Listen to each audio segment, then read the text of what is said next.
All right. Well, we'll get started. Thanks for coming tonight. Scott Houston, the president of the Greystone Society, and really just want to welcome you and thank you for coming out tonight. I want to thank Gene for putting together a lecture and, of course, the group to get ready for the event and program. So we're happy to be talking about the Delaware River, and Pennsylvania, I believe, is the state with the most amount of miles of rivers in it. Hard to believe, but then you think about, well, the Susquehanna and the Delaware, and of course the tributaries to the mighty Mississippi and the Ohio, out in Pittsburgh. So it's a great state with a lot of rivers. We're going to start on the east side, which should be nice. Can't wait to hear about the Delaware. Again, we're lucky enough to go vacationing up above the water gap, and so this year I took a trip up the upper Delaware to Hancock, New York, and it starts in New York. It's a great river and goes to Port Jervis and the railroad history there. I don't think Gene's covering that tonight, so past Milford, and then you get to the water gap. But the lower river, is where Gene's going to talk about, and the industry and the history and the sites along the Delaware are what Gene's going to talk about, I believe. So without further ado, let's see if he's going to deliver on that. So Gene DiOrio, all right? Yeah, thank you very much. Yeah. Thank you, Scott. Thank you, Scott, and thank you all for coming on this cold night. And yes, I thought it was time to do a slideshow. Several of you have been here many times. I've done series on country touring in Britain, crossing Canada, a whole series of touring in Italy. I thought it was time to do a show on something closer to home, and so I decided to do something on the Delaware River. Now, I'm not going to be covering everything, but there will be the river, and I assure you this was planned long before I knew there was a storm coming. I wasn't concentrating on water when I planned this, but the river is such a very large part of the history of Pennsylvania, and in an age when everything was waterborne, ships, freight, traffic, the river was vital and certainly added a great deal to the development of Pennsylvania, excuse me, and the city of Philadelphia. So I thought I would put this together. I'm going to be covering a couple of historic houses. I can't do a lecture without historic houses. Talking about shipping on the Delaware, some of the Tricentennial event, and going very heavy tonight on a very major historic preservation cause, which is very much in the news right now, the attempt to save the United States liner, the U.S., which is in Philadelphia. So, without further ado, we'll have the lights and I'll get started. Problem? Put this on.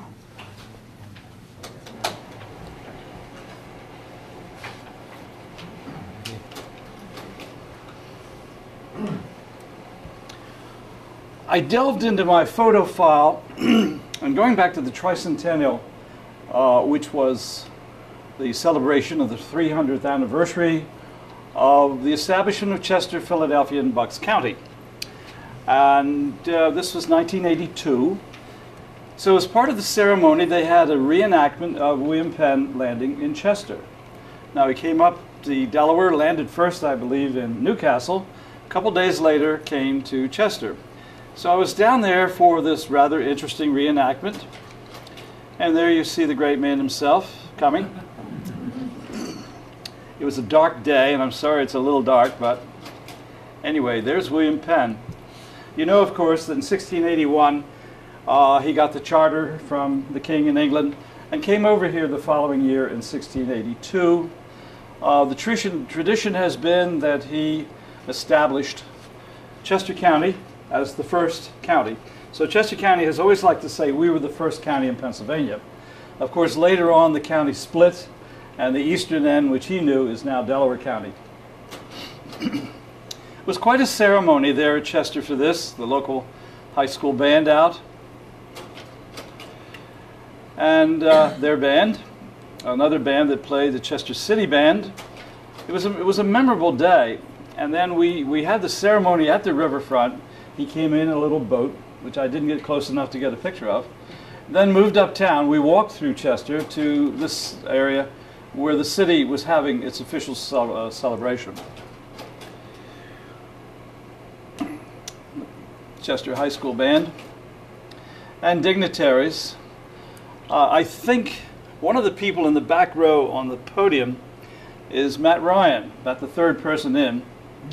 Matt was longtime Speaker of the House of Pennsylvania. He represented this area. And I'm happy to say he was a classmate of mine at Villanova, although I really hadn't had contact with him at this occasion.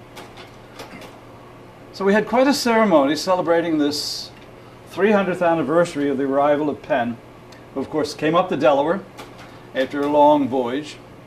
And this was the mayor of Chester at the time, about to unveil a ceremonial stone to commemorate this 300th anniversary. And there it is. And there was a group of people. We had another meeting at the old Chester Courthouse, which is downtown, and which has been very nicely restored and is operated by the Pennsylvania Historical Museum Commission. And quite a number of people there, local historians in colonial costume. It was very much a memorable day. Well, now we're going to move up the river while we're talking about Penn to Pennsbury Manor. This is north of Philadelphia. Penn, despite his egalitarian principles, was accustomed to aristocratic living. So early on, he started to plan and build a house along the river as a country seat. And of course, he also had a house in Philadelphia, which I believe was called the Slate House. But this is Pennsbury Manor, owned and operated by the State Historical Museum Commission, and a beautiful spot right on the Delaware. Now, this is not, I will tell you right away, this is not the original house. This is a total recreation. Penn only stayed a couple of years, and he went back to England, left it unfinished, but then he came back for a second trip, I think in 1701, and loved this place and stayed. But eventually he went back to England, and the place was not used. I think his grandson actually tore what he had built down. And so the property was gone. And with the advent of the American Revolution, I think most of the Penn holdings were eventually broken up. So it became a project for the Commonwealth of Pennsylvania to recreate, as a memorial to Penn, this house. And they got an architect who had roots here in Chester County, Brognard Oakey, to come up with a design for the restoration. It's been a controversy ever since, really because there were no plans, no details, and a lot of it was just conjecture of what Penn's manor house might have looked like. Now, of course, when there is much more interest and emphasis in historic preservation on archaeological work, some people have poo-pooed this whole project. Nevertheless, it's very handsome, and it's well worth a visit. It's filled with period furniture, and I don't really feel too critical. The Slate House downtown, that Penn was his townhouse, I understand there is more evidence for it. But Mr. Oakey was one of the first people in this area to do restoration projects. So this was done as to what might have been at that time. And if you get there on a nice day, it's really a beautiful spot along the Delaware River. I've been there a few times, although not recently, and it was just a pleasant place to go. That was a conjectured boathouse because, of course, he would use the river to get back and forth to downtown Philadelphia. Today, that might be a bit of a project. This is the rear of the house, which is frame. But lovely gardens in boxwood, and I believe that Penn did leave some very definite notes as to what sort of outbuildings there'd be there, stables, and so forth. So they've tried to recreate what might have been there. This is Pennsbury Manor. This is all Bucks County, by the way, just north of Philadelphia. Very nice barn that was constructed.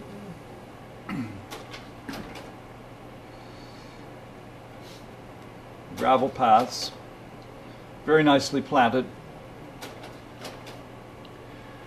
And the outbuildings that have been reconstructed are also in keeping with the time, although I don't think anybody claims that this is exactly what was there. Plantations of that period would have had a number of outbuildings. I'm sure if you've been to Williamsburg, you've seen the outbuildings that were always around a manor house. And I think the restoration of Williamsburg was probably an impetus for Pennsylvania to do this project, because everybody now in the 30s is gung-ho over Colonial Williamsburg, and so let's do something in Pennsylvania very much like it. So whether it's totally what it was or not, and the architects and critics can go on for that indefinitely, I would say that it is a very beautiful thing. Now, not far away, I had to throw this slide in, not far away and visible from the area was the Fairless plant of United States Steel. This is gone, of course, but I remember when it was built, and I was working here at Lucan's, and we had some tours, and everybody thought this was the greatest piece of steel industry. An integrated plant, all in very good sequence, from docks to blast furnaces to open hearths. I had to include this because, again, the Delaware prompted industry. And for those of us like me who were born and raised in a city like Coatesville, the site of a whole row of open hearth furnaces was considered one of the most beautiful things in Christendom. So I am a Coatesville kid. I lived in the shadow of open hearths. Worked with them when I first came here. But the Delaware is quite beautiful. No, I didn't go as upstream as Scott was talking to you about. Another spot is the area where George Washington made his celebrated crossing, Christmas Eve, 1776. Now, there is a park here called Washington Crossing, which belongs to the state. And like Valley Forge and Brandywine Battlefield, it was one of 3 parks that had their own independent commissions until later they were absorbed, well, Valley Forge into the federal government, but this one into the main Pennsylvania group. It's very beautiful here. The Delaware is lovely in this area. And this is the marker, of course, that commemorates the spot where George crossed. It was Christmas night, 1776, to the Battle of Trenton, which became a very key event in our Revolutionary War. This is known as I think the Old Ferry Tavern, and one of the many historic houses and buildings that's still there. The Thompson-Neely House, probably the most prominent house in the area, was used as headquarters for a number of Washington's assistants and generals, and a lot of the planning for the battle was done in this house. Charming old house, and again, it's part of the park owned and operated by the state of Pennsylvania.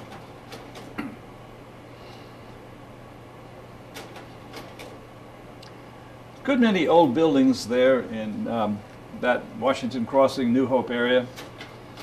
And antiquarians love poking around New Hope. And of course, it's become a major tourist attraction. I was there about a year ago, around the Thanksgiving holidays, and swarming with people. Of course, now it's full of all sorts of tourist shops. Another old house in the area.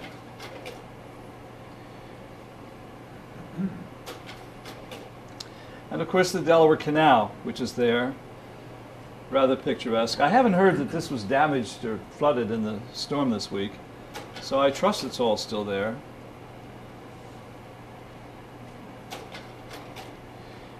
New Hope is full of interesting old buildings, well worth a day to poke around, a lot of restaurants.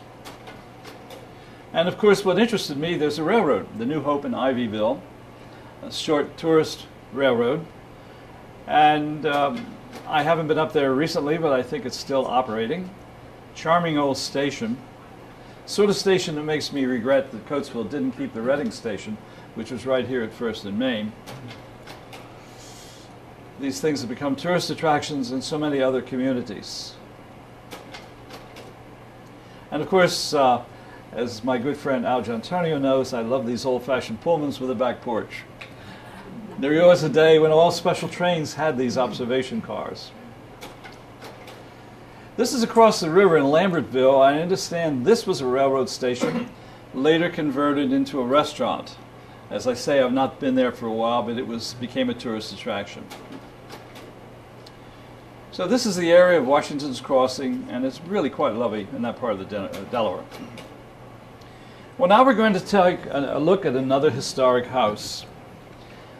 This is one of the really great houses in the Philadelphia area, and it's known as Andalusia.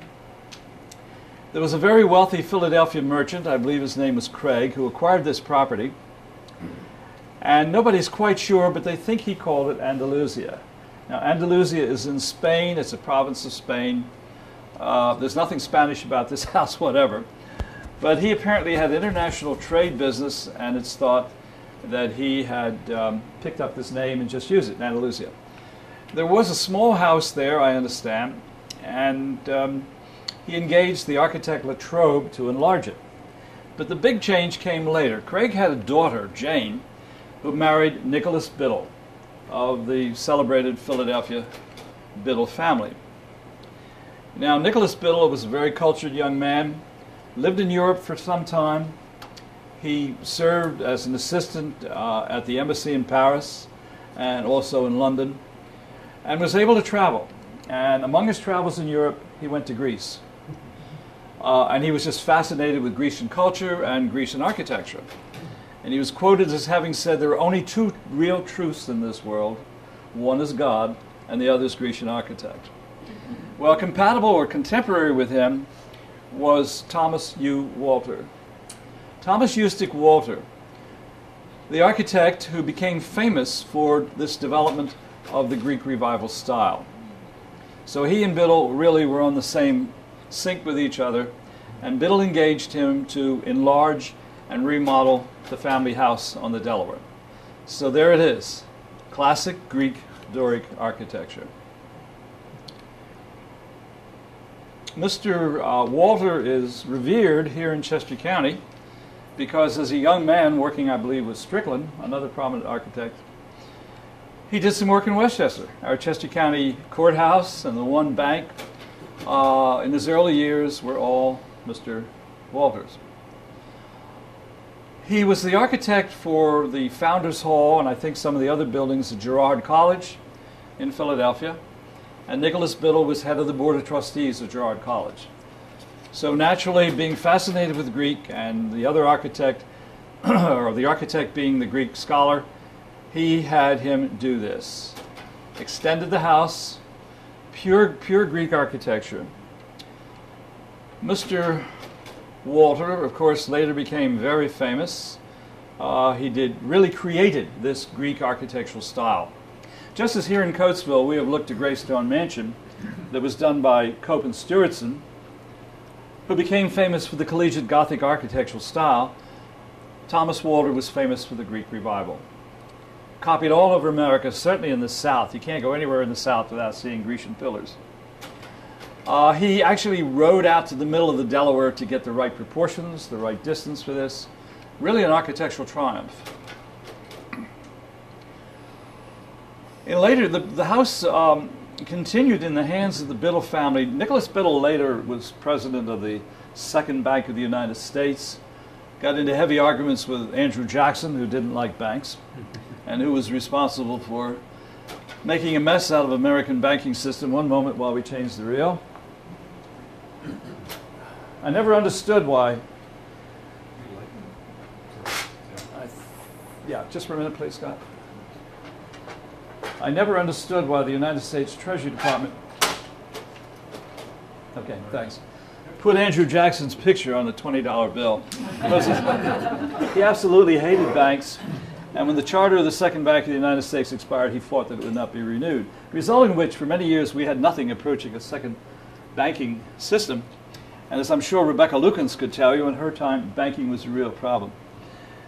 But Biddle had financial reverses, but his family managed to hold on to the property. We've looked around, and there you see the side of the place. And you can see what was done, this temple all along. I had the great pleasure of spending a whole day there one time. I think it was a great-grandson of Nicholas Biddle, Jimmy Biddle, who for years was president of the National Trust for Historic Preservation in Washington. And he was also on the board of the Preservation Pennsylvania, which I served on for some years. And we had quarterly meetings, and one time he invited us to have our meeting there. So we spent the whole day, used the house, had lunch, and so forth. Back of the columns are smaller segments, which Walter also added, one for a library and one for kitchens on the other side. And that was the entrance to the house from those rear additions. My ancient Mercedes sitting there. Is that house open for tours, or is that... Pardon? Is that house open for tours? I believe it still is. Yeah, the Biddle family created a sort of nonprofit trust, and I think they transferred the property to it. I don't know if it's open on a regular basis, but yes, it was intended to preserve it and have it open to the public. We were there for that meeting. And the grounds, some of which Walter also designed, are very much kept. Walter incidentally became enormously famous because in his late years he designed the dome and the wings of the National Capitol in Washington. So this place has ties with one of America's most prominent architects.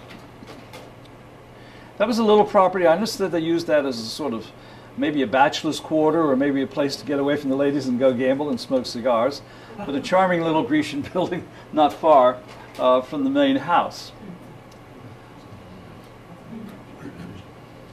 I don't have a photograph of it, but Walter also did some work in Gothic style. And he designed this for Mrs. Biddle, a little Gothic hideaway, where she could go and get away from the tempest of the house. It's done in Gothic, stained windows, and so forth. He also designed another house known as the Cottage, very much in Gothic style, and Jimmy Biddle lived there with his wife and family. And it was amusing, the day that we had our meeting there, we moved over to the Cottage for lunch, and in one of the bedrooms is this incredible bed. It's all great Gothic style. And it was given to Nicholas Biddle by Napoleon Bonaparte's brother, Joseph. During his time in working in Europe, Mr. Biddle got acquainted with the Bonaparte family. He attended Napoleon's coronation in Paris in 1804. And of course, after the fall of Napoleon, one of his brothers came and settled along the Delaware at Bordentown, at a place called Point Breeze. That house, unfortunately, is gone. But Napoleon's brother gave this Gothic bed to Nicholas Biddle, and it's still there in the house. Fantastic place. And we remember everyone wanted to know where the restroom was, and the restroom door was behind the bedroom where this bed was. And so everybody, whether they had to go to the bathroom or not, went to there because they wanted to see this bed and go through the bedroom. So we all traipsed through Mr. Biddle's bedroom. But a final look at the place and the view down the river is really incredible. This is one of my favorite pictures. This was taken, I spent a whole day there, another day one time, and just loved it. Charming little building.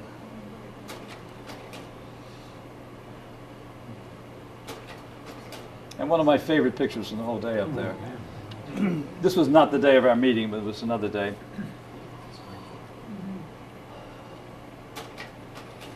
Okay, now we're going to move down to the Navy Yard in Philadelphia. Again, it's 1982. We're celebrating the Tricentennial. And as part of Philadelphia's event, we had tall ships come up the Delaware. And cannons were going off as the ships were moving. It was quite an exciting time. Jane Davidson, she's now retired, was our county preservation officer, and I went down together to see this event. Flags of the various countries whose ships were involved in the tall ships. And there they are. It was a moving sight to see these coming up the river. Quite a crowd of people turned out for it. Somewhat overcast, but basically a good day. A couple of the tall ships moored here at the Navy Yard instead of going all the way up. And there's a hammerhead crane, which was used for ship production. They're very handsome, these tall ships. Many of them with steel hulls, which these were.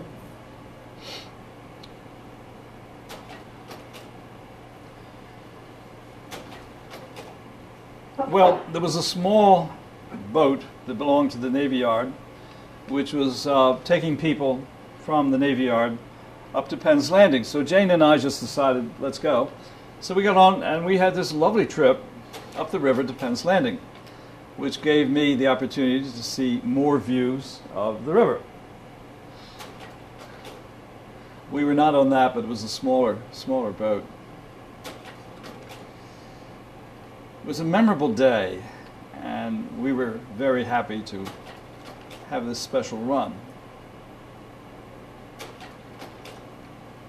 That's the Walt Whitman Bridge. And as you'll see with this and some other slides, I love going under bridges and seeing the underneath construction. It's really marvelous. And you really have to be in a boat in the middle of the river to appreciate the engineering and the structural work that went into these things. This is going under the Walt Whitman Bridge. And we're moving closer to Penn's Landing, looking backwards down the river. Difficult to believe that at one time this whole area was just jammed with piers and docks. Not so much now. You can tell this is an old picture. If you look slightly to the left, you can see the tower of City Hall, which was still then the tallest building in Philadelphia, but is now, of course, fully eclipsed. A Goodyear blimp was floating around right over us. And a number of small yachts and boats were out following this. This one I call your special attention to. This boat is called the Pride of Baltimore. And it was put together by the city, and the idea was it would be a sort of advertisement, public relations thing for Baltimore. You can't see it in this picture, but the one banner on the very top post has written on it, the Pride of Baltimore. And it was here as part of this. Sadly, after it made many calls at many ports, it was in an accident and was sunk. And just 2 weeks ago, the Greystone Society took a group of people to Baltimore, and there in the inner harbor, not far from the restaurant where we were, is the mast, preserved as a memorial to the crew of this who lost their lives in the sinking of the ship. So that's the Pride of Baltimore. Another yacht with a great flag. Flags add so much to the color of these. We're approaching Penn's Landing, where most of the tall ships had anchored.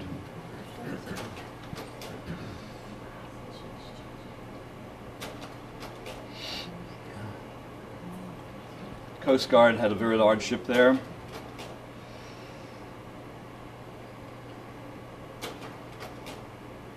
This ship was hovering around. It's called the Black Knight, and it was trying to get in close. We watched it from where we were on as we were trying, our people were trying to dock us. That's the Custom House Tower in the background there in Philadelphia. The Simon Bolivar, a very handsome ship, and we pulled in right behind this. And we tied up at Penn's Landing, got there. Meanwhile, this ship was trying to find a place to pull in, and I learned later the flag, the banner was the state banner with the state seal because Governor Thornburg was on it. Didn't know it at the time. But they pulled up right alongside the little boat that we were on, and since they couldn't find a space at the pier, tied up next to the pier that we were on. The governor's in the middle there under the tent. So I was standing there on the boat that we came up with, looking right down, and there's Governor Thornburg, having a great time, waving his cap. So I had a viewpoint of the whole governor's party from where I was on the side. Then to get to the pier, they got off of that boat and crossed onto the Schumann that we were on, and Governor and Mrs. Thornburg coming off of that right where I was standing at the time. He was a very gracious man, very interested in history, as I learned, because he at one point appointed me to the Brandywine Battlefield Park Commission, and I found he was extremely knowledgeable about history. Well, there we were at Penn's Landing, looking over all these ships, and in the background, the two stacks are from the Olympia. Now, this is another attraction. also a source of great concern. The Olympia was Admiral Dewey's flagship in the Spanish-American War. It's the only ship that I know of that era that has been preserved, and it's here at the Independence Seaport, Penn's Landing, with a submarine. And it's a source of enormous concern because the ship is in very bad condition. And there's a real effort to save it, but so far there's no real money. It hasn't been dry docked in years. But there it is. This is the Olympia. And it really should be saved. I mean, it is a fascinating ship. I think there's a plaque somewhere that commemorates when Admiral Dewey told his chief man, "You can fire when ready, Gridley, and fire on the Spanish fleet." And you have to understand, you know, that the Spanish-American War is important because it was such a victory for us. And with that, it really brought the United States into being a world power. And certainly this ship had a large part to do with it. Steps down into the engine room. The captain's quarters. He had fireplace and mahogany woodwork. Captains always live well, but there it is. I took this picture through one of the portholes of the Olympia, looking across the river to the Battleship New Jersey. I thought it made an interesting comparison. And again, the New Jersey framed by some of the ironwork of the Olympia. Now, a moment's break. Could I have the lights, please? Change the reel again.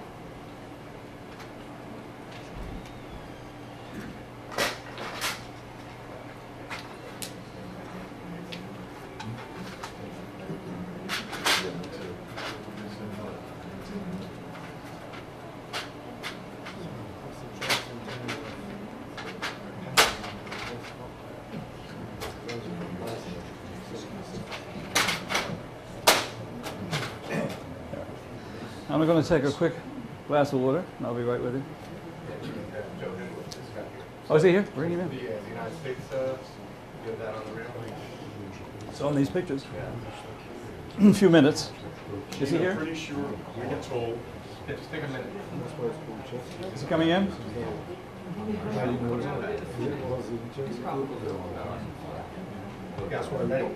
Yeah. All right, well, we're going from Spanish-American War to the Second World War. And I told you you're going to see a lot of water on this show. And we're looking at the United States battleship, the New Jersey. I've been there twice, and I always went to the museum and got on the ferry, which was the easiest way to get across to the Jersey side. And as you go over, you get some great views of the Olympia, and then approach the ship itself.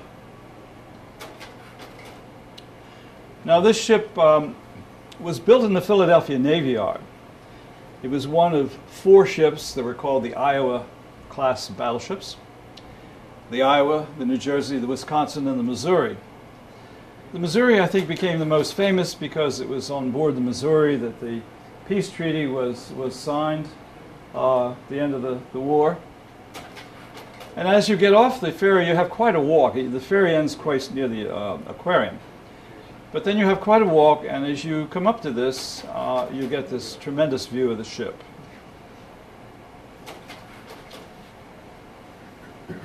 I'm not a naval historian, more interested in passenger ships and military vessels, but this one is really awesome. She was built in the Philadelphia Navy Yard. I believe she went into service in 1943.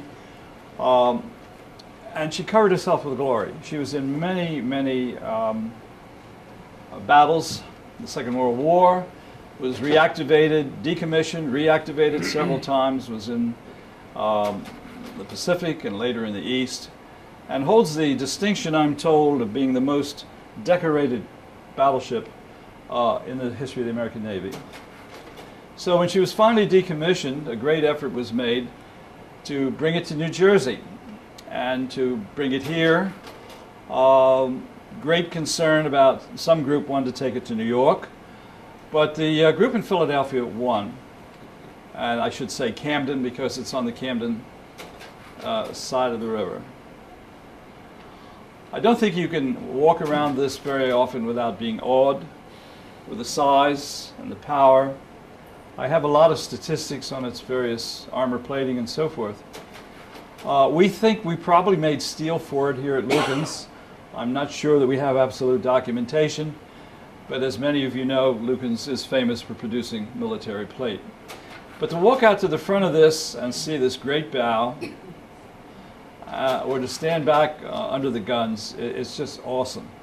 I use that word too often, I think, but it is exactly that. And of course, if you think of their firepower, I mean, if this thing turned its guns on Philadelphia, it could wipe it out. But of course it won't. One argument for bringing it here, of course, was that it was built in the Philadelphia Navy Yard. Also, it's in fresh water, whereas in New York it would have been salt water, and the deterioration would undoubtedly come sooner. The ship was remodeled at various times, guns changed, later gunnery things attached, and so forth. The corridors, it's wonderful to go through the ship and see the way the sailors lived, very close together. The second time I went there, Scott and I went together to see it. And we were very interested in seeing the control areas. And the views from it is, I mean, you can only imagine what it must have been like riding this thing in the ocean. And there's Admiral Houston himself. He loved that chair. I couldn't get him away from it. You wouldn't cast lines on it. But there he is on the deck, and both of us had a wonderful time the day that we spent there. And of course he took this of me looking over the deck. Those massive chains. I believe this ship, I'm told, could do something like 35 knots. It was very powerful. Whatever angle you look at, it's just endless. It's mind-boggling. Well, going back to the other side, the boat passed this a good bit, and that enormous prow. Another view of the Olympic as we came back to the seaport dock. Well, from where it is, looking down the river, you see those two red stacks, and they are the stacks of the United States, the liner, which we're going to talk quite a bit about tonight. This chap is one of my oldest friends. His name is Vincent Love, who, when I first knew him and for many years, worked for the United States Lines in their executive offices in New York City. And Vince was with me the first time I went down to see them in New Jersey, and of course this caught his eye, and he said, "My heart is beating with nostalgia." This guy lived and breathed ocean liners. He's got a very substantial collection of ocean liner memorabilia, and of course crossed many times and was very involved with this. So the sight of it, I think, really got to him, which I can understand. Well, I think it was about 3 years ago, I was invited on a boat trip down the river.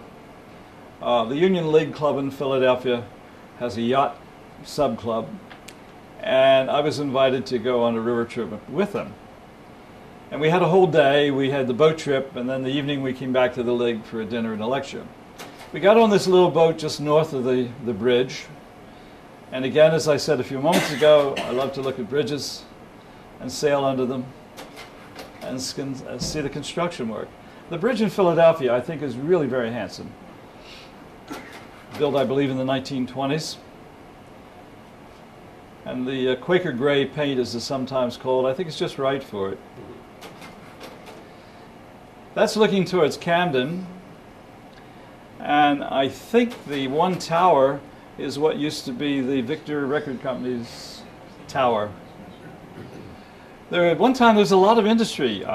Camel Soup is still over there, of course. The Victor Record Company and the Van Sciver Furniture Company, and of course Camden's palace declined. Well, as we moved down the river, we passed the New Jersey again.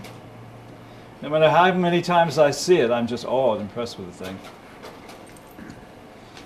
We had a beautiful day, as you can see. That long prow is just overwhelming.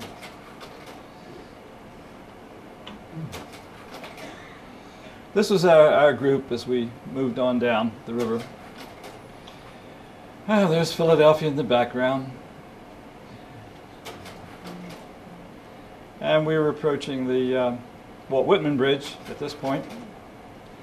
A lot of old ships. Still a busy river. Not as great as it was 50 years ago.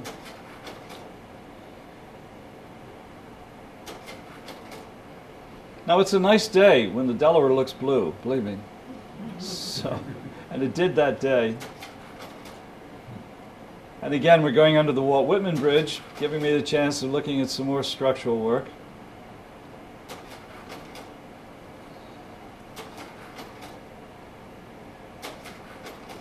And finally, we came in sight of the United States. This was quite an experience. I had been by a couple times on the road, but this was the first time I got close to the ship. We did not go on board. We just came up to the pier and moved around it. Now, the United States has been the subject of a huge preservation effort, which is still going on. This ship came out in 1952. She was the pride of the American Merchant Marine. She was built at Newport News Shipbuilding and Dry Dock Company in Newport News, Virginia. I think the largest passenger ship ever built in America, and far and away the fastest. Sadly, she's had a rather unhappy career. She came out in 1952, was pulled out of service at the end of November in 1969. She had only 17 years, which is a very short life. However, the high cost of operation, the fact that jet aircraft practically killed the North Atlantic passenger service, really did this ship in. I'm just going to show you these pictures as we moved alongside of it. You can see all the rust and the decay that had been the promenade deck.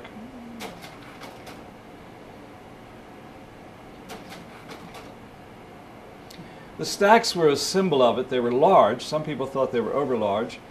But William Francis Gibb, who was the chief designer and engineer of this thing, wanted big stacks to be a very prominent feature of the ship, and so they were. We moved along in this little boat that we were in, along to the front of the ship. It was sort of awesome to stand there in this boat and see this as it is today.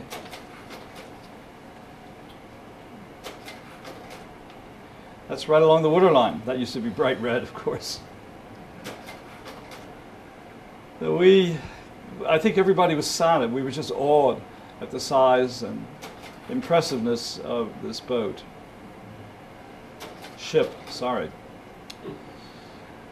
Well, what happened after the United States lines pulled it out of service in 1969? It went down to Newport News for its annual overhaul. She was about to start a world cruise, and they suddenly killed it and canceled the whole thing. So it sat down there for a while, and the following year, in 1970, it was moved across the river to the Norfolk terminal, where it sat, I think, for the best part of 10 years. Change the reel again.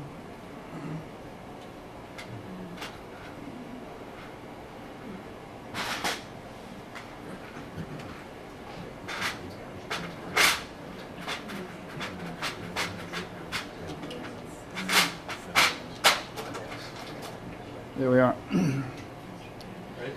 Thank you. Okay. And over the years, there were various plans. Norwegian Cruise Line, I understand, at one time offered to buy it, but the Navy was still holding on to top secret. This ship was built to Navy specs. She was designed to be easily trained into a troop transport.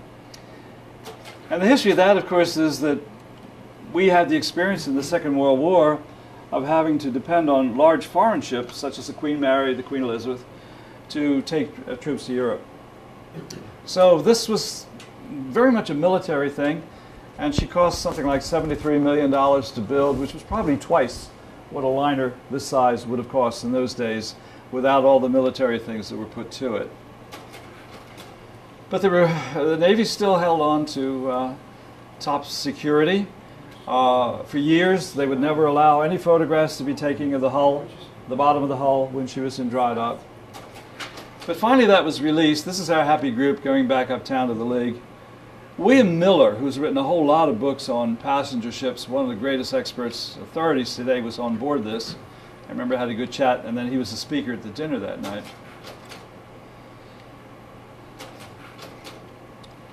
So a backward view as we came back. Now, these pictures are just 2 years ago, when thanks to Mr. Henwood, who just joined us, and some others who are working for the preservation, I got to have a tour on board the ship. The ship is still there. I think it's Pier 82 in Philadelphia. The ship was purchased by a gentleman from Seattle who had big, big dreams of making this operate again, turning it into a ship perhaps running between California and Hawaii. But he ran out of money and had an auction. And he stripped the ship. Everything is gone. Not just china, silverware, but furniture, fittings, everything was taken out of it. So he went bankrupt. I think federal marshals took it over for non-payment. Eventually it was purchased by a Turkish interest, and it was towed to Turkey. Towed to Turkey, and they were planning to revitalize it, but that didn't happen. But what they did do, which was fortunate, was remove all the asbestos. They also sold the lifeboats. They're gone. And it didn't work out in Turkey, so it was towed back to Philadelphia, where it's been for 14, 15 years now. There's been all sorts of plans to do something with it. Norwegian Cruise Lines finally bought it, I think, in 2003, with the idea of putting it back into service, which I thought was sheer madness. I mean, the ship is 60 years old. I understand it's structurally very sound and it could be done. But what interested them was the possibility of using it between United States ports. Back in the 20s, the Congress passed a law which is known as the Jones Act, which prohibited foreign flag ships from carrying passengers between two ports in the United States, unless it was an American-built ship, American-owned.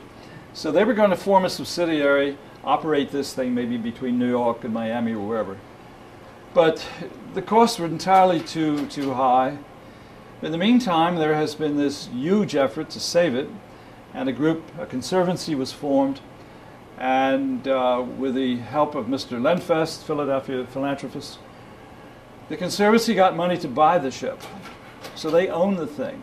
This is one of my favorite pictures. I mean, if you stand right in front of this, the sheer power of this, I mean, it's just incredible. She looks like she could knife through the water, and she did. U.S. Lines, of course, was in heavy competition with Cunard, the Queen Mary, the Queen Elizabeth, and they'd like to have a ship faster and bigger. Well, they got one faster. They didn't get one bigger because with the Navy specs, they wanted the ship to be able to go through the Panama Canal. The locks in the Panama Canal are exactly 1,000 feet long. Both the Queen Mary and Queen Elizabeth were over 1,000 feet. So this became 990 feet long. 5 feet on either side. Had she gone through the canal, it would have been a very, very tight squeeze. She was supposed to go on that last cruise, but then it didn't happen. But she was faster. Her sea trials, she was enormously successful. She broke the record, took the prize, the blue ribbon speed record away from Cunard's beloved Queen Mary. I think knocked something like 10 hours off the time. But as I walked the whole length of the pier the day we were there, looking at all this, and even in its shabby shape, it's still awe-inspiring.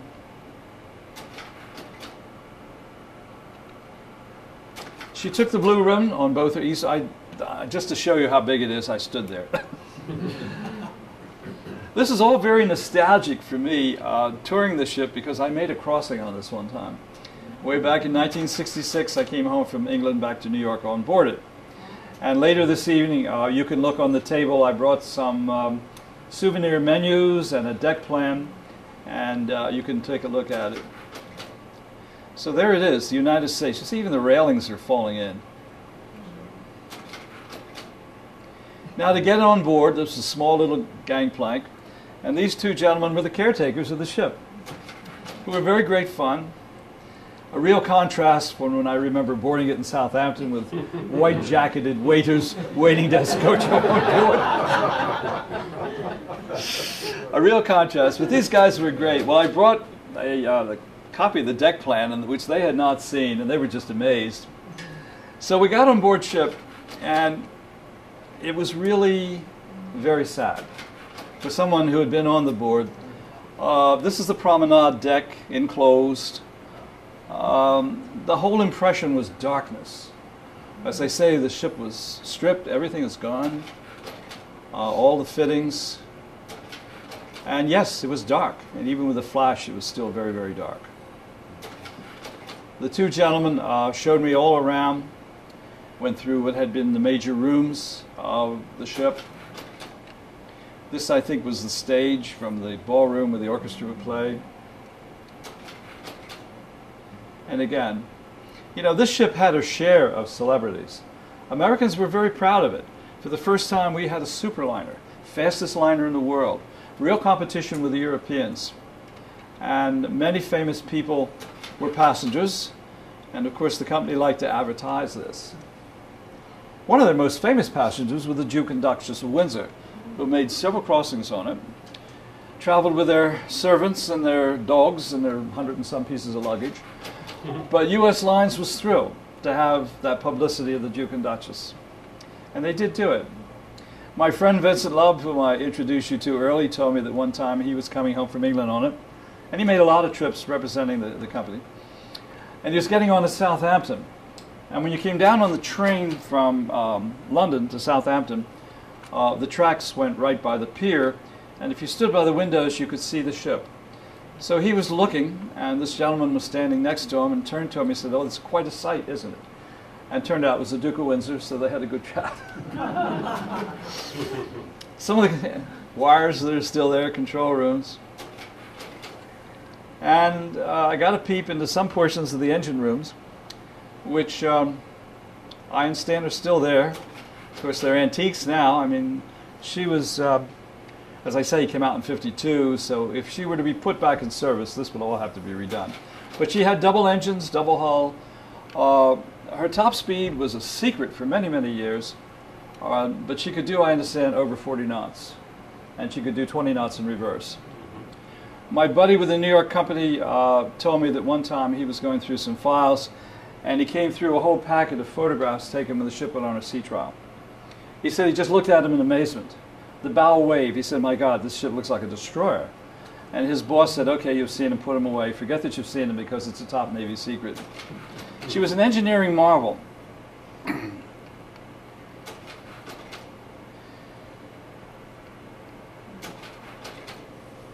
But this is what it looks like today, inside. In a way, it's a plus because if it is taken over, and there is a thought of it becoming a hotel or casino, you'd have to redo the interior anyway. And to be very honest, I wasn't terribly thrilled with the furnishings. It was all, he wanted fireproof. It was all metal, all the cabinets. I was in first class, but I remember having to fight to get the bureau drawers open. It was really cold. And that was the chief criticism of the ship, that it was cold. And after 3 previous crossings on Cunard's Great Grand Old Queens, yeah, she was cold. I was glad to get out in the open air and walk the decks and look around. A lot of rust. Here and there I was afraid to get too close to the railings because they looked like they were rusting away. I had an interesting crossing. I sailed from Southampton, and U.S. Lines used Le Havre in France, and then back. And I remember, of course, Lukens had a lot of contact. We made a lot of steel for Newport News Shipbuilding and Dry Dock Company. And we think we made steel for this. We haven't quite nailed it down. But anyway, I dropped off several notes and postcards while we were crossing the channel from Southampton to Le Havre. And I sent one to Mr. Houston, Scott's grandfather, who was president then. And I said, well, I think this is going to be a marvelous smooth crossing, because I understand there's a lot of good looking steel. Well, we had a rough crossing. So I mailed, it went off at Le Havre airmail. Mr. Houston got it before I was home. So I saw him when I got home. He said, well, how was it? I said, well, the mast. I was invited if I wanted to crawl up on the inside. I said, no, I'll skip that detail. Not being comfortable with height. This is going into the bridge, and this is very sad. It's gone. All the instruments, the wheel, everything was stripped out of the ship when it was auctioned and sold. I was amazed this survived. The builder's plate. Gibson Cox, the engineering firm who designed it, and of course Newport News, Shipbuilding and Dry Dock Company. I was amazed that this survived. I would have thought that would have been one of the first things stolen, taken. And of course I had to walk out to the prow. These enormous ropes, capstans holding it.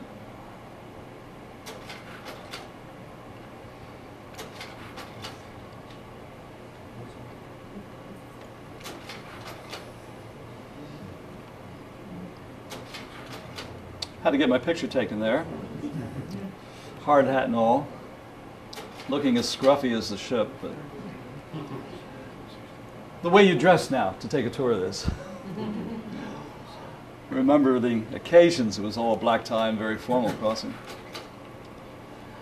Well, it's still a marvelous thing. It's a valid piece of Americana, and I'm hoping the efforts to preserve it are successful.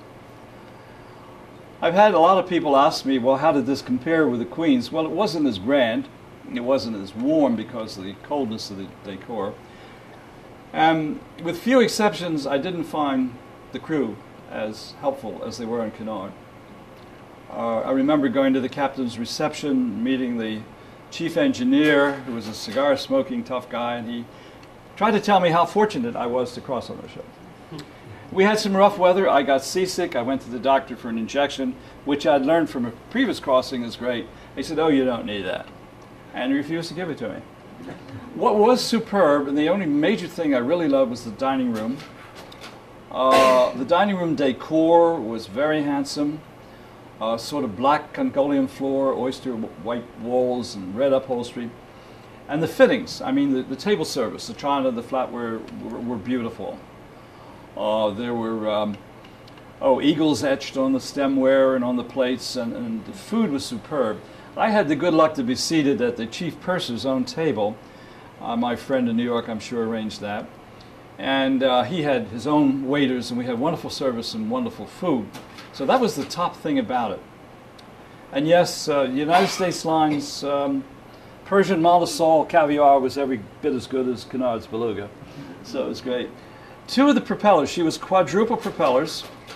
Two of them are on the back deck of the ship, and you can see them. They're bronze. And again, just to give you some idea of the size of them, I stood in front of it. They, I think, were taken off in Turkey.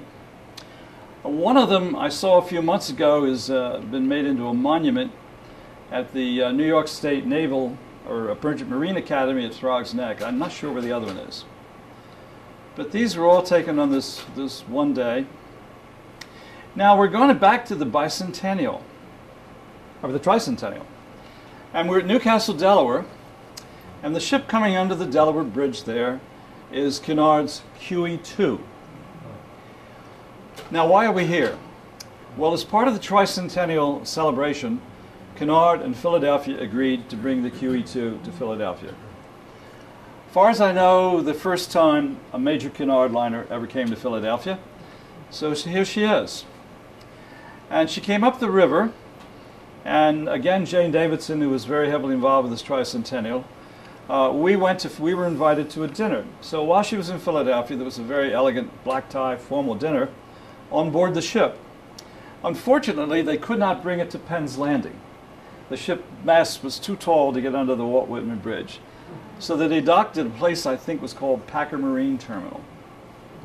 So we made our way through these packing cases and so for everybody in formal clothes to get on board. But once we were on board, it was fun. Well, a few days later, she came back down, and Jane wanted to see it, so I said, okay, we'll go. So we went down to Newcastle to see her go by. Here's a ship with a very different history. She had almost 40 years of very successful service. She was launched in '67, fitted out in '68, went into service in '69, and until Kennard retired it a couple of years ago, she was possibly the world's most famous and popular ship. Still in existence, was sold to the Emirate in Dubai, supposed to become a hotel or not, I don't know. Anyway, there's a little bit of Lucan's history that this day I thought about. You can see how far away we are. I said to Jane, we should have gone to the Jersey side, we'd have been closer to it. Now, the bit of Lucan's history that's connected, in the early 1900s, when J.P. Morgan was buying Carnegie and forming United States Steel, and Charles Schwab was forming Bethlehem, these enormous complexes, some smaller companies like Lucan's wondered about their future. And of course, as you know, we melt scrap and pig iron and open hearths, and Lucan's became concerned about having a supply of iron. So the company did two things. One was to invest in a firm in Virginia that had iron ore, but the other was to buy quite a bit of land here along the Delaware near Newcastle. The thought was we would build blast furnaces right along the river, and ore boats would bring the iron ore there, use the blast furnaces, make pig iron, and then ship it up on this Wilmington and Northern Railroad to Coatesville. But it never happened. Well, as I was getting deeper into Lucan's history, one day I was talking with Mr. Houston, Skip's father, and I asked him about this, why we never did anything. And he said, well, Gene, there was a real miscalculation. He said, the ship channel's on the other side of the river, and we would have had to dredge, an enormous dredge, or build an enormous dock way out to the middle of the river, so both were cost prohibitive. So it never happened. So we never did really use the land, never built the blast furnaces there. But anyway, watching this thing go by on the other side of the river, on the Jersey side where the ship channel is, I remembered Mr. Houston's telling me all this. So there it is. Quite a crowd of people came to see her go by. And there she goes. 1982. Okay, another change.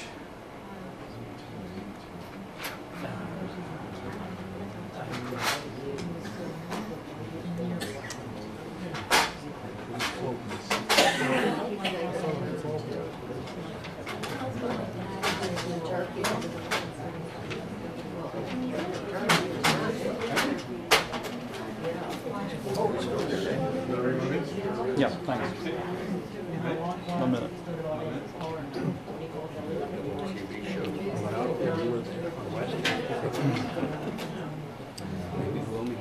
Fine, thank you. Well, we're in Newcastle, and we're going to take a look at this charming old town. This is, I think, one of the most picturesque communities in this area, with a great deal of history. The Dutch and the Swedes and the English, a lot of history attached to it, with a wealth of colonial era buildings. That's not moving. One moment. Yeah, give it a hammer. Sam, need your professional help? That slide. Here we are. Thank you. Okay, light. Thank you. Any of you who want a pleasant day just looking around an old city, I can't think of anything closer that's really quite lovely. Newcastle is charming.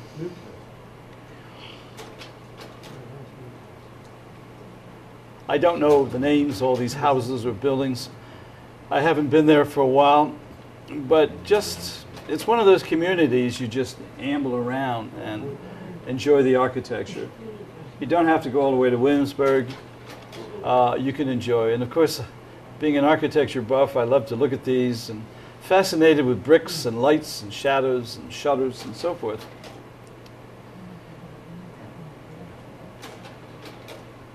That house amazed me. That is obviously not colonial, it's Italianate, probably built in the 1860s, very handsome in its own style, not quite in keeping with the rest of the property.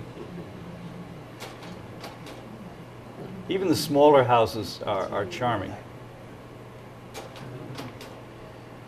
And of course, I'm always interested in railings, ironworks, old cemeteries, walls. Now, you can see one building is the city hall, the other is the state house and courthouse. And while it's no longer used as a government office, it's a museum. This building has the distinction, I'm told, of being the oldest surviving state house in America. Not in use. Maryland, the Capitol in Annapolis has that distinction. The old Capitol there is still in use as part of the Capitol complex. But this is really so serene and so peaceful. And of course the flags of the various owners, as I say, the Dutch, the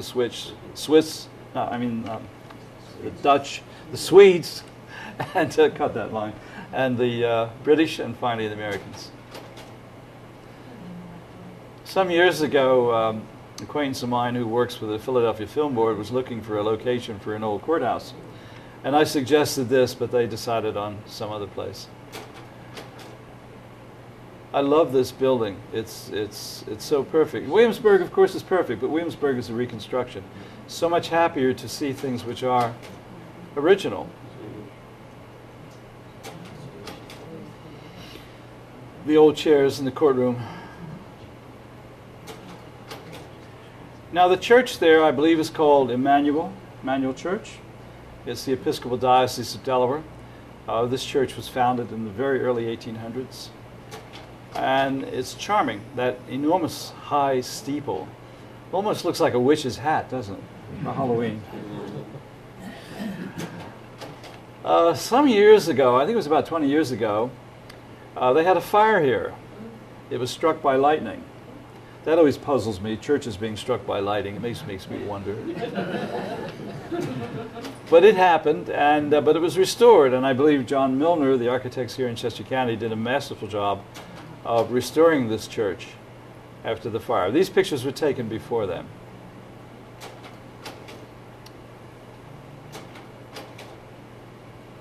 Again, my fascination with light, shadows, old ironwork. Real estate in Newcastle, as with many historic cities, I understand has gone through the roof. It's a charming place to be. I know some friends of mine who bought a house and retired there, and they love it, but they said, you know, they really had to meet the price. Charming church. Dominates it. Next to it, the red brick was, I believe, called the Academy. I believe it was a school building at one time. Nicely kept, nice proportions.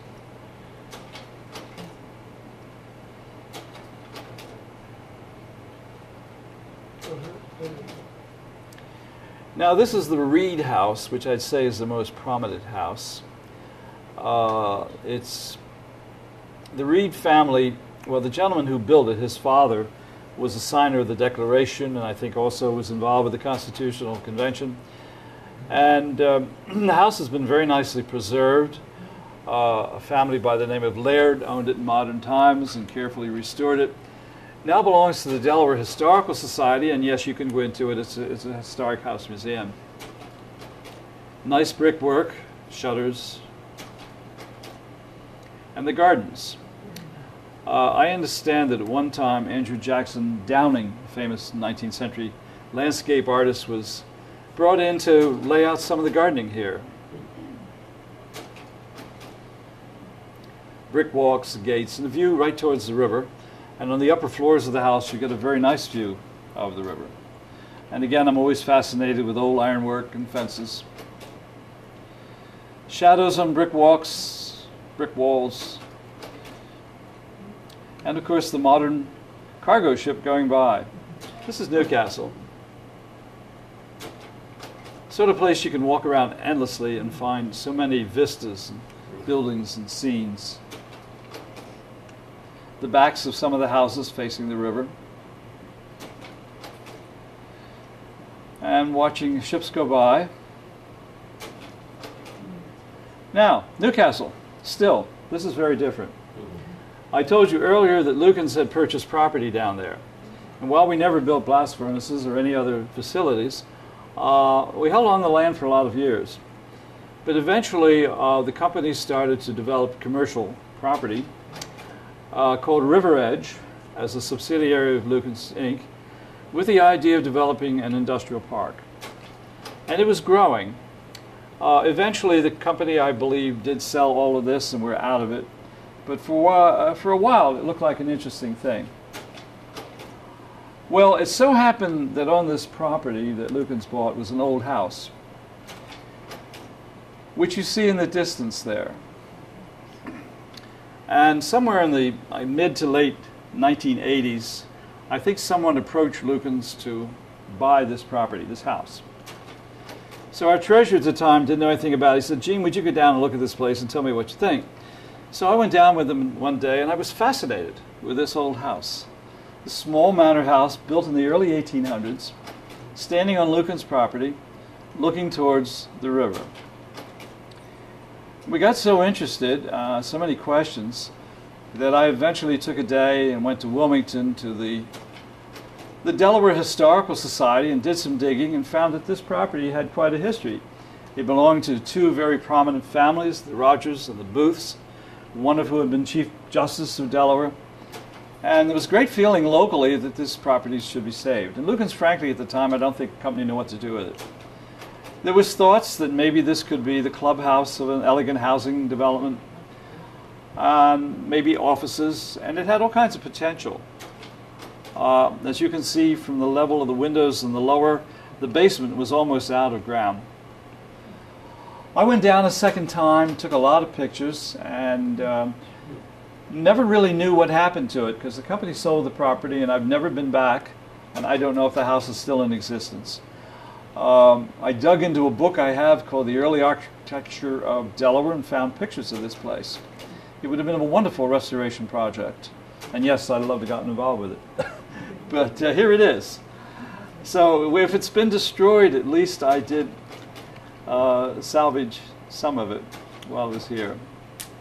Nice old brickwork. Not the greatest, but it was there. The house had a center hall and 4 rooms, 2 on each side, both in the basement and the upstairs. Some old gaslight iron light fixtures that I photographed. I'd love to grab those for Terracina, but didn't get them. The house just fascinated me. It just spoke so much of old history and such a part of Newcastle. And as you can see, it had beautiful views of the river.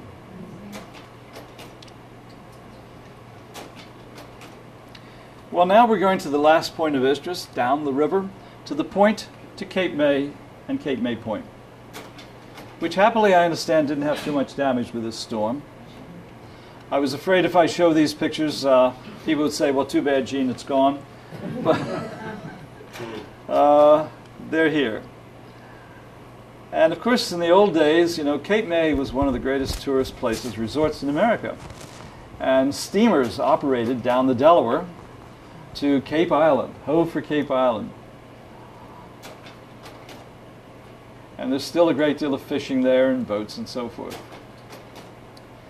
Well, Cape May today rejoices in the fact that it has what's considered one of the finest collections of Victorian architecture of any seaside town in America, and it's become quite popular.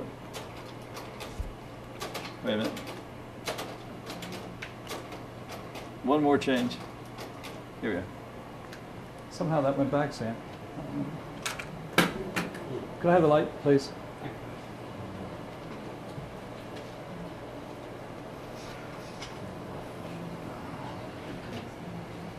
The last picture's stuck. The last one's stuck. You get it on. I imagine we're talking about Cape May there. And the last We one. could go with them even before.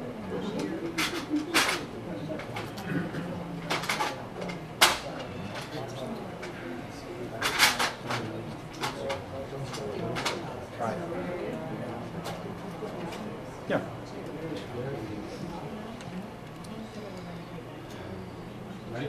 Right. Well, now we're going to walk around a different town. With Newcastle, you've got colonial Georgian. And at Cape May, you have Victorian gingerbread. It is undoubtedly one of the greatest collections of gingerbread architecture in America. Real estate, extremely valuable. A lot of years ago, there was a movement to place the town on the National Register of Historic Places. And it was done. A local group got together, and it was filed and approved by the Park Service. And I understand there were a great many people in Cape May absolutely angry and in an uproar over it. However, what has happened is that holding this together has improved real estate values. And Cape May is really an expensive real estate. There is a wealth of this architecture in the high period of Victorian. And of course, it was a resort for many, many years. They had some major fires and rebuilt in the late 19th century. And if you like Victorian, you got to spend some time there. The gingerbread stuff, most of it wood. A lot of these old houses have been made into bed and breakfast. This one I think is called the Abbey, with this tower, very prominent.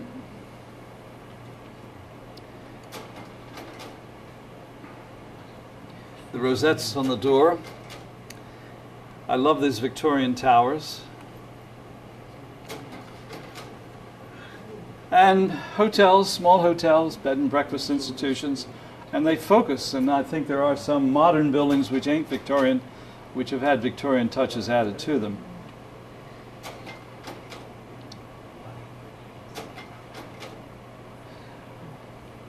This, I think, is called the Tower. I'm not sure. Various names the owners have given to these. Many of them bed and breakfast institutions now. I love this. No, it's not a ghost. It's just light. Sunlight happened to hit that pane of window when I took this picture. These are two very grand Victorians. Notice the porches. Very close to Congress Hall. Now, Congress Hall is still there. It was one of the largest and grandest of the Victorian hotels. Happily has survived, and I believe in recent years has had a major restoration. Look at the detail work on that. Was Congress Hall the one that Reverend Carl McIntyre owned at one time? Yes, McIntyre owned several properties. That one, also the Admiral, which is gone, and another one which you'll see in a couple of minutes. Yes, he wasn't famous for maintaining his properties particularly well. Detail, look at all that detail on the porch railings. I mean, it's just incredible. And this is Congress Hall. Many presidents, I think, have stayed here. And of course, the rocking chairs are part of the lore of Cape May.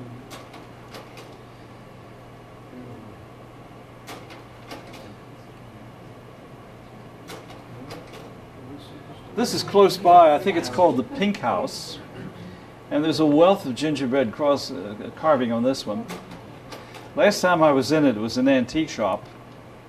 And yes, I succumbed and came away with a piece of antique silver. But the detailing of this stuff, the woodwork, is just absolutely incredible. Went into these properties. The screening. And again, you walk around and there's all sorts of architectural vistas present themselves. Even small little doorways. Now, I got this out especially for my good friend John Faris, who's here, who's been asking me about the Windsor Hotel. This was the Windsor, which was one of the great rivals to Congress Hall. These pictures were taken in the late 1970s, and the place was closed, and I don't know that it ever reopened. And some years later, it had a fire, and it's gone.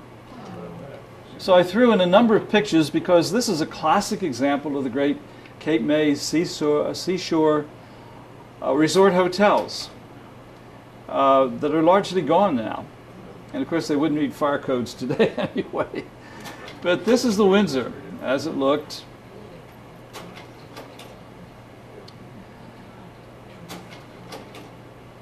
I'm so glad I took these pictures. This was, I think it was only a year or two later, it had a fire and it was gone. So I've really managed to record one of Cape May's most famous landmarks and took these pictures. And you can see Congress Hall right in the background. It's just up the street from it.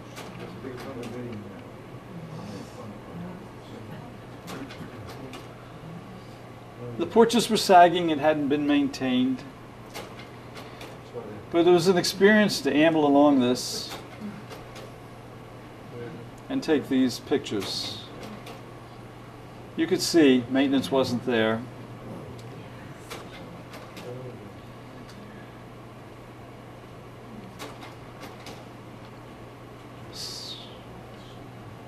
I guess the top floors looked like they were an add-on, probably needed more space for more rooms. But I walked all around, took all these pictures in the porch. Some of the details of the columns in the porch, looking towards the ocean. I think this is my favorite picture. The place was all locked up, I couldn't get in. But I took this through one of the windows, and it's sort of eerie, bleary. The old Victorian furniture and the light fixture. I mean, it's sort of, it is Halloween. This is the right period for this. I imagine a lot of that Victorian furniture went up in flames. This was a great grand house, which I photographed years ago. And it was, I think they took in rooms, tourists. But some years ago, it was taken over and an addition made to the back. And I believe it's now called the Mansion House. And it's very stately, and it's become one of the most expensive places to stay in Cape May. The addition that was put on the back was very much in the same architectural style. So there it is. Now if you're down there, it's worth it to take an afternoon and go over to Cape May Courthouse, which, as the name implies, is the county seat of Cape May County. There's some interesting old buildings there, and the Cape May Historical Society's got a small museum there.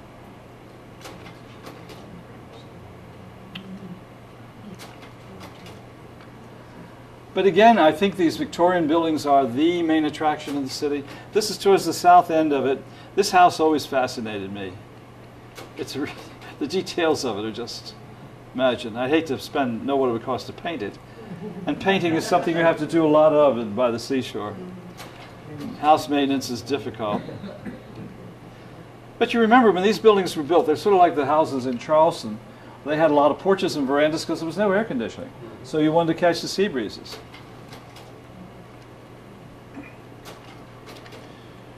This is Cape May Point, which is down to the end of the island. This charming little church.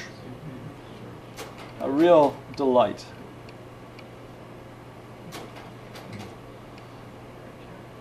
One of my favorite buildings down there. I hope it's still there. Yes, it is. Thank you. And this house at Cape May Point, this one fascinated me.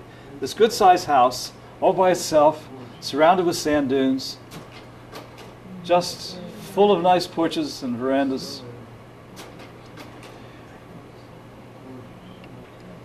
I hope this survived the storm. This to me was so typical Cape May. The house, the shingles, the porches, the gingerbread, and the flowers. I've always admired this particular property. Well, on this trip, this particular thing was 1980. Decided to, instead of driving back up, but to take the ferry from Cape May over to Lewis, Delaware. So this was taken on board. I'm looking down as they're loading the last cars. And it was a very pleasant ride. Of course, you had to make advance reservations. You just didn't drive up and get on, because they're very popular. I understand they had to suspend these for a few days with the storm, I'm sure. And that was another ferry passing in the opposite direction, and I took this. This is my young friend and former ward, Kevin, who I was coming tonight. I don't see him. Kevin was sort of a byproduct of my working at Lucan's.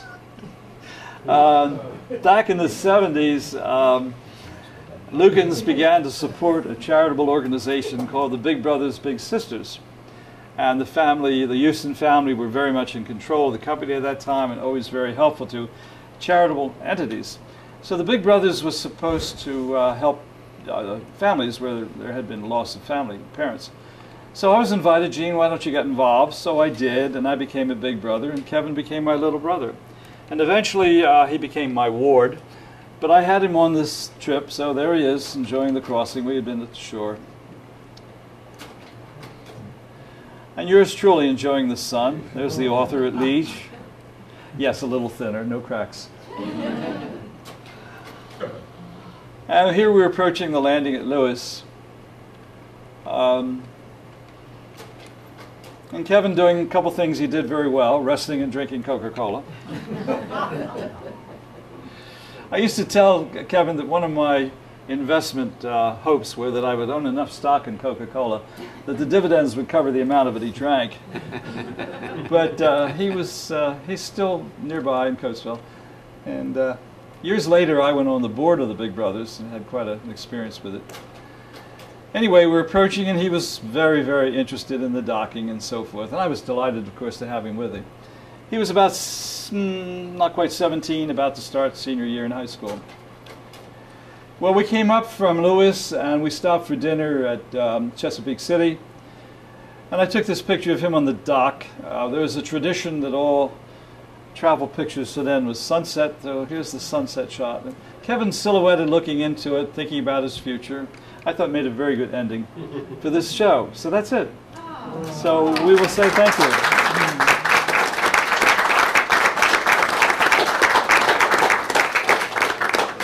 Now, if you have any questions, I'll try to answer them. As I told you, I did bring some menus, souvenirs from my crossing on the U.S. There's a deck plan, and there's an autographed photo of the ship signed by the captain at the time. And any questions? I'll try to answer. Yes, ma'am. What kind of a ship hauled that? The USS. The USS across the ocean? It was towed. It was towed. By what? Large ocean-going tugboats. They attached cables and towed it. Oh, they're ocean going. Oh yeah, it's something like 8 or 9 knots. Nothing fast, but it was a very slow tow. And they were very lucky because, you know, she had, in the late 1930s, shortly before the Second World War, Newport News built another ship called the America, again designed by the same Mr. Gibbs. It was a smaller version. And it served during the Second World War and for years was a passenger ship. Then when it was retired, it was sold and it was being towed somewhere to India or Asia, got into a heavy storm, tow lines broke, and she crashed into rocks, split in two, and it was gone. It was quite a job, I'm sure, towing the United States across twice, once to Turkey and once back. So, but that's how. Yes, Al. Gene, did they have any auxiliary lighting inside that ship for the maintenance guys to get around inside there since it was so dark? Oh, the way it is now, some, not a great deal. I didn't see much lighting at all. We used flashlights the day we were down there touring through it. Yeah, it's a dark, dark hole. They said they're caretakers. Do they live on board? I don't know if they actually live on board. Joe, would you know? No, they don't. No. They don't live on board, They no. They work for a company called Atlantic Logistics. Yeah. And they report in every day and leave every day. I haven't heard a report on how it fared with the hurricane. I'm hoping it's still there, sitting straight up. Well, I think she was pretty closely tied. But I said, how can you two guys on this enormous ship alone? But they were. You know, when she was operating, I think she carried between 2,000 passengers, plus the crew. I mean, it was a very, very large ship. Some funny things I remember, as I told you, I had this friend who worked for the United States Lines. So one of the things that used to be when you crossed, friends would give you sailing gifts. Some people sent bouquets of flower, baskets of fruit, which was ridiculous because you could have. But the best thing was friends sent you a bar credit. I made my first crossing from New York to France on the old Queen Elizabeth, which of course was really grand. And thanks to family and friends, I had a number of bar credits. And I was able to cross the Atlantic and avail of champagne at no cost. Well, I had this delightful wine steward, Mr. Blundell, I never forget him, who was the wine steward in Elizabeth. So what would happen, these cards would be sent to the ship's purser, and the wine steward would know that you'd had these things. So my friend in the United States Lines, his card had the seal and the logo of U.S. Lines. So the wine steward says, I bet he's not happy with you being on this ship. Then when we picked some champagne, he said, oh, sir, pick a good one. Let's really take it out on the U.S. Lines. Let's make them pay for it. But it was great fun. My friend in New York, eventually, when the ship business was gone, and he went into real estate and hotel management. But I never got done teasing him. Here I am on the world's fastest ship, and we were half a day late getting into New York.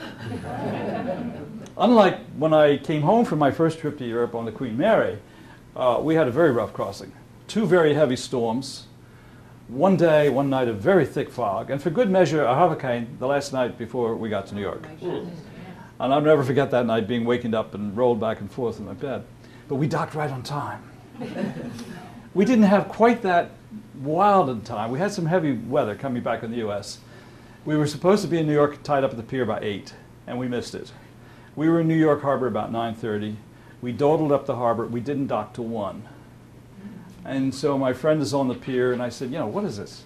He said, Gene, you have to understand the New York unions. You dock at 8 or you dock at 1. If you dock in between, you pay for 2 turns. So we had to wait till 1 o'clock to get off the ship. So then I remember I stayed overnight in New York, and we had dinner together. He said, now, talk. I want to hear your whole reaction to the whole ship, what it was like, and so forth. And we had a very good chat. I hope they save the United States. It's a real challenge, but it's going to take a lot of money. Mr. Lenfest, just 3 weeks ago, I was at a dinner in Philadelphia. There's a gentleman with the name of Yuji Fusa, am I saying it right, Joe? Who did a book on this whole ship, primarily focusing on Mr. Gibbs. William Francis Gibbs, the architect of this, all his life he dreamed of designing a big ship. In the early 1920s, after the First World War, during the war, the United States took over what was then the world's largest liner, the German liner, the Vaterland, which we converted to a troop ship, called it the Leviathan. And after the war, she was sent to Newport News, restored as a luxury liner, and Mr. Gibbs did it. So all his life he wanted to do a superliner. Really finally got his chance. And so this gentleman's book is largely based on the life of Mr. Gibbs. But the ship had a very short life, as they say. 17 years. For your trip and special tour, is the ship ever open to the public at all? I don't think so. No. I think there'll be a lot of safety requirements, insurance requirements, and so forth. So I think the answer to that is no. At this time, it's not. Another question. Yes, sir. Gibbs and Cox were the architects. Yes. I know at least Gibbs and Hill. Is this the same Gibbs? I Gibbs don't and know. Hill was in New York City. They were in New York. I think Mr. Gibbs was actually born in Philadelphia, but his firm was in New York, but I don't know if that's a successor firm. I can't answer that, John. I really can't. So take a look at the menus. As I said, the one thing that was certainly equal to Cunard was the food. For example, this was a gala dinner, the captain's night dinner, this sort of thing. And I mean, you could choose between Persian malasol as the first course, blue point oysters, terrine de foie gras, and for dinner, I mean, then you could go on to green turtle soup or kangaroo tail soup. Or if you could go to jumbo frog legs or pheasant à l'anglaise. And sherbet in between, you could have a roast rack and saddle of Southdam lamb, filet mignon, and so forth and so on. I mean, if you went hungry on these things, shame on you. Shame on you. The Italians were worse, though. I had 2 crossings on Italian ships, and they were eat-oramas. And what used to amaze me, after dinner, late evening, you would go into the ballroom, and there would be an enormous buffet set up almost as long as this room, and people eating. I couldn't, but they did. Well, thank you all for coming. If there's any more questions, I'll be glad. If not, well, I appreciate you coming here. Thank you.